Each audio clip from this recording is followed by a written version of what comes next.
Thank you, Beth. This is a great opportunity to raise some awareness about all the applications we have in the Cath lab. So my goal for today is to make everyone aware of all of the applications we already have out now, to bring to your attention the applications that are coming in the near future, where you can stay up to date with them. And then my hope is you'll be able to find something you weren't aware of previously that can help you in your practice. I have no relevant financial disclosures.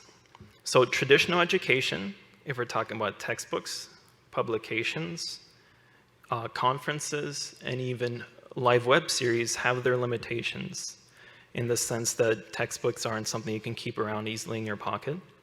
Publications are very hard to stay on top of with the number that come out, and one of the highest values of Dr. Sharma's Top 10 talk is summarizing those publications for us.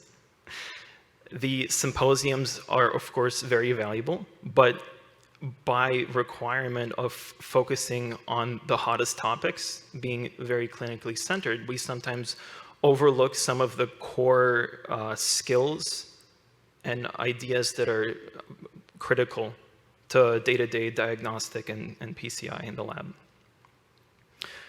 So I'm going to walk you through the applications that we have released in the past. The first one, starting in 2017, the original Bifurcate, has an algorithm for left and non-left main PCI.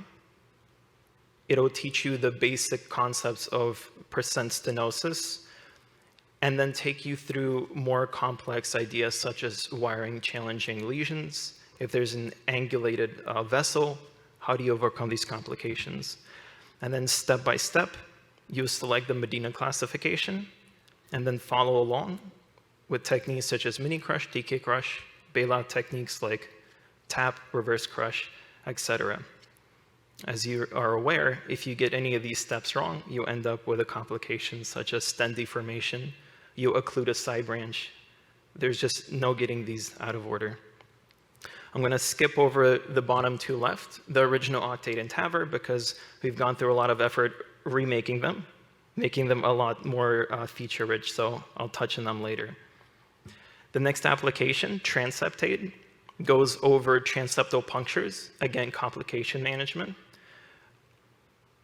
Videos, techniques, and actually recorded hand movements, so you can see how to perform these, such as MitraClip that Jen mentioned in her talk.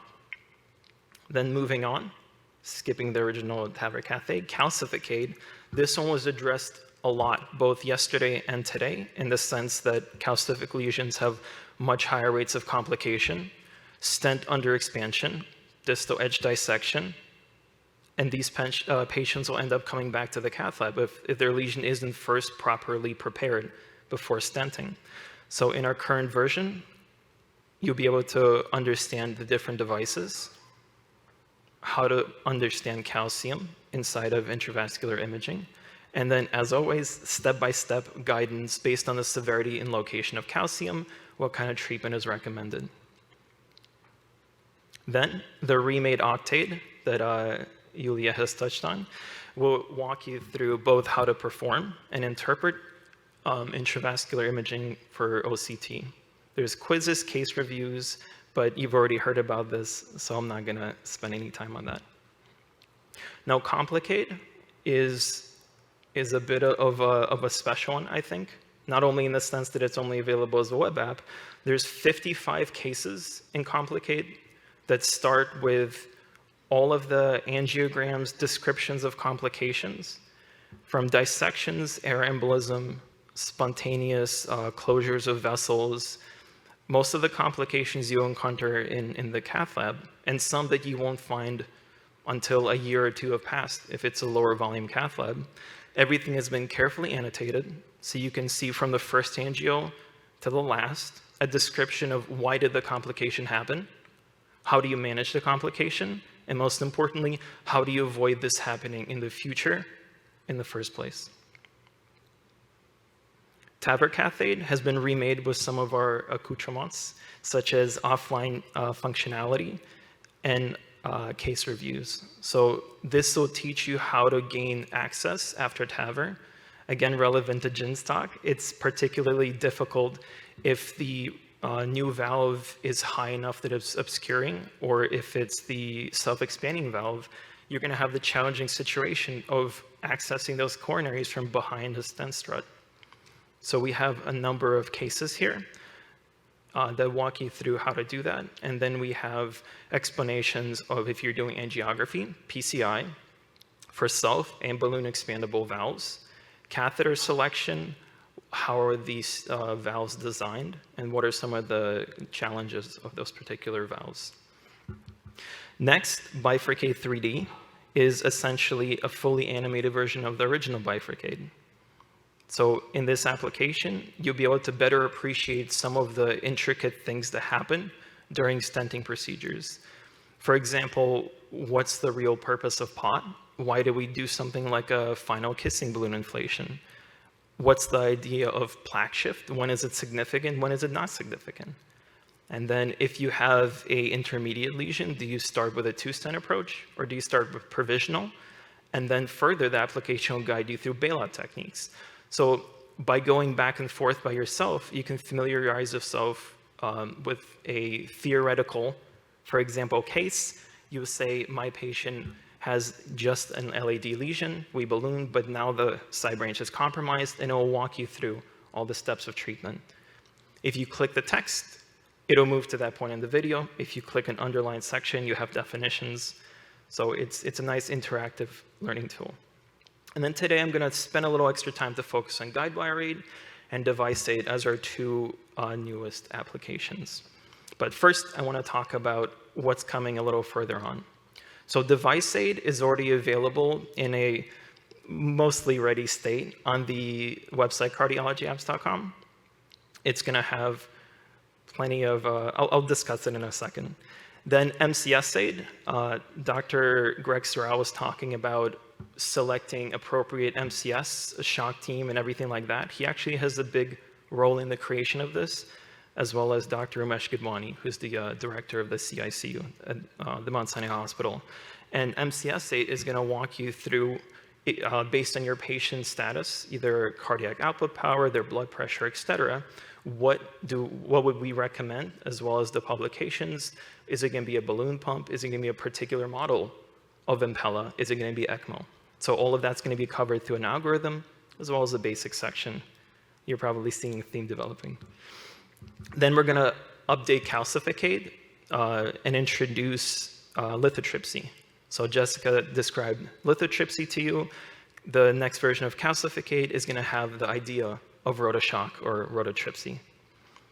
Angio aid 3D, Dr. Kinney briefly mentioned, is going to be a simulator of diagnostic catheterization.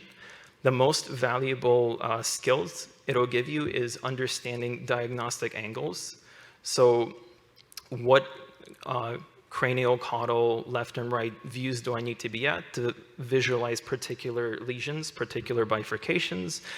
And we're going to plan on having 10 different models of both normal and anomalous coronaries. So you'll be able to see, for example, an LCX coming from the right side. You'll be able to select different catheters and actually manipulate them and practice engaging, injecting contrast. And then you compare your simulated angiography to the ones from the actual cases we have of our patients side by side and see how well you did. Are you obscuring the vessel? It's a bit of an educational game. IVUS aid, very simply, just like Octade, will help you understand intravascular ultrasound imaging, interpretation, quizzes, everything's going to come with it. And hemodynamics aid, I'm particularly excited for this because I don't understand it myself, is going to be all of the hemodynamic values of the patient during PCI, monitoring for things like dampening from over-engagement of the catheter. So that's a lot. We already have a lot that are out, and we have a lot that are coming out. So where can you stay on top of this? Cardiologyapps.com. We have descriptions of all of our applications. We'll have links to the app stores if you're an Android or iOS user. And then if you see this little button, where the star is, access the web version. That means that all of the features of the application you'll be able to use online. If you're not comfortable downloading an application, you can just go on your laptop, desktop, and you can use the quizzes, everything else you would need to do. So as you can see, the majority of our new applications are available in both formats, except for Complicate. You'll have to go to cardiologyapps.com.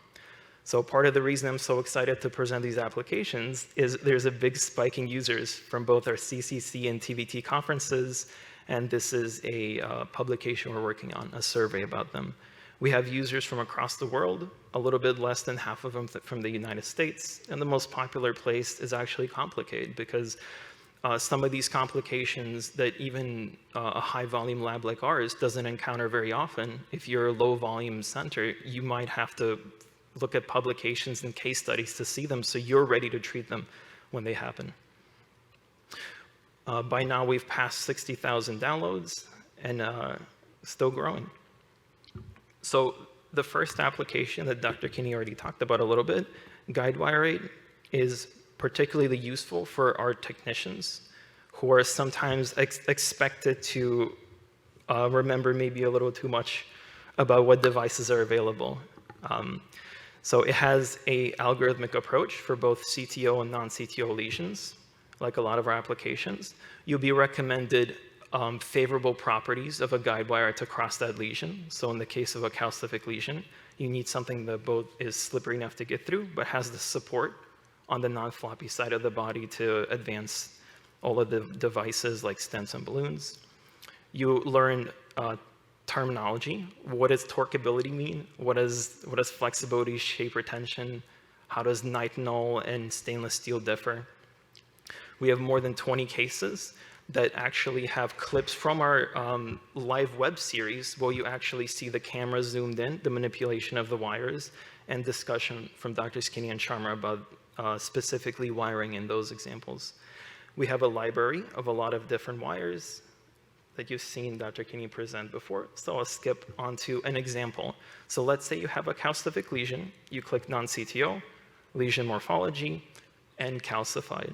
You'll see the properties, a link to case reviews of calcific lesions, examples of wires that we use and are kind of known as standard wires to be used. You can click and read all the different aspects. So don't feel bad about not memorizing this. This is my slide, and I can't tell you off the top of my head all the properties of the fielder wire.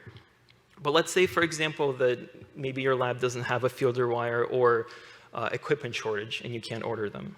So in the device library, this button over here, you would go into filter, and you say, I want a soft wire, 0 to 5 grams. I want it to be hydrophilic. I want it to have a polymer cover, apply filter, and you get a list of all wires that fit that criteria. So it's a good tool to find replacements. Another thing I wanted to point out is just how many differences are in a single family. So the fielder wire that Dr. Kinney mentioned, I'm just highlighting the differences from the previous image, and that's how much there is. Whether or not they're tapered, their material, coating, tip load, etc.